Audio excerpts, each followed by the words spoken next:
Bonjour, je m'appelle Xavier Mathieu, donc je suis formateur en maçonnerie et en carrelage au CFA d'Évreux.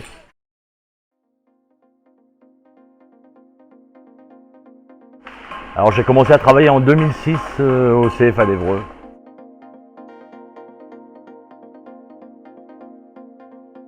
L'envie de transmettre son expérience, de travailler avec des jeunes. Donc comme j'ai commencé, j'étais déjà jeune, mais ça fait plaisir d'être avec des jeunes et de transmettre ses compétences et ses savoirs.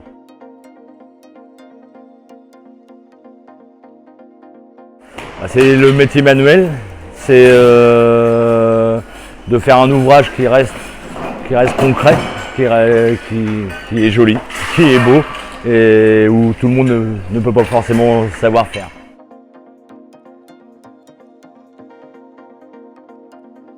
Alors j'ai fait différents diplômes, CAP, BEP, brevet professionnel. Après j'ai travaillé en entreprise pendant quasiment 5 ans et je suis rentré comme formateur à presque 25 ans.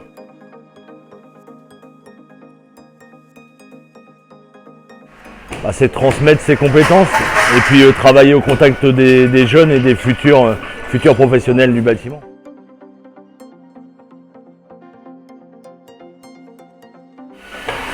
Alors c'est vrai qu'on a un public qui est très hétérogène, où on a des jeunes en reconversion qui ont des diplômes supérieurs. On a de plus en plus de personnel, de jeunes filles qui viennent au CFA. On a aussi beaucoup de ce qu'on appelle les FLE, les français langue étrangère, donc des jeunes migrants entre guillemets qui arrivent, qui ne parlent pas forcément français. Mais tout ça, ça se retrouve dans un groupe et on essaie de monter une équipe et travailler ensemble.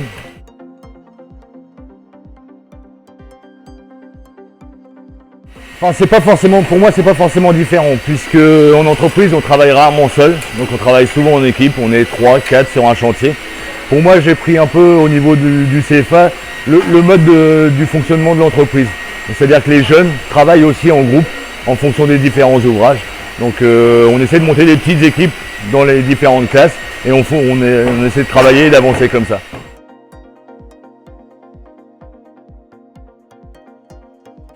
On a la partie théorique, donc qui se fait en salle, effectivement, parce qu'un professionnel, c'est important qu'il sache de quoi il parle.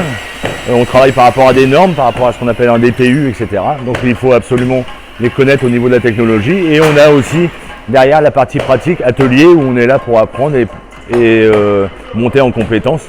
Mais de toute façon, la théorie et la pratique sont liées de toute manière, puisque généralement, si je monte de l'agglo, on voit la partie théorique avant et après on passe en atelier.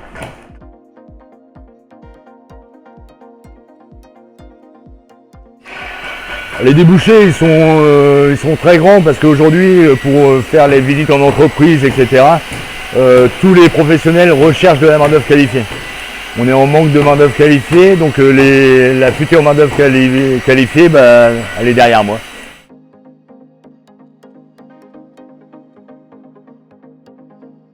J'ai des bons souvenirs au niveau de jeunes que j'ai pu présenter au niveau des Olympiades des métiers, par exemple, qui n'ont pas été forcément premiers, mais qui étaient partis avec des difficultés et qui au final sont arrivés avec des ouvrages très beaux, très bien réussis et qui n'étaient pas loin, enfin qui ont fini sur le podium.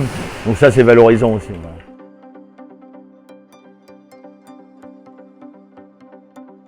Ils arrivent en CAP, ils ont 14, 15 ans.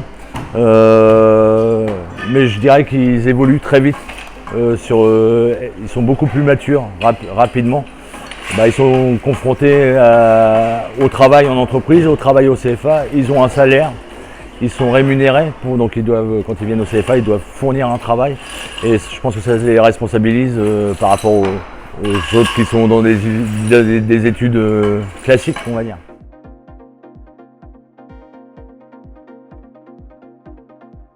Alors pour définir l'apprentissage, je dirais le travail, l'esprit d'équipe et la fierté.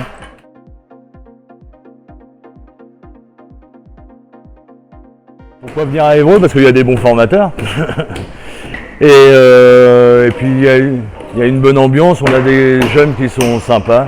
Il y a du français, il y a des maths, il y a de tout, donc on travaille ensemble, mais on est liés par rapport à des ouvrages. Et effectivement, contrairement à ce qu'on puisse dire, pour être un bon maçon ou un bon carreleur, un bon couvreur, il faut en avoir dans la tête quand même.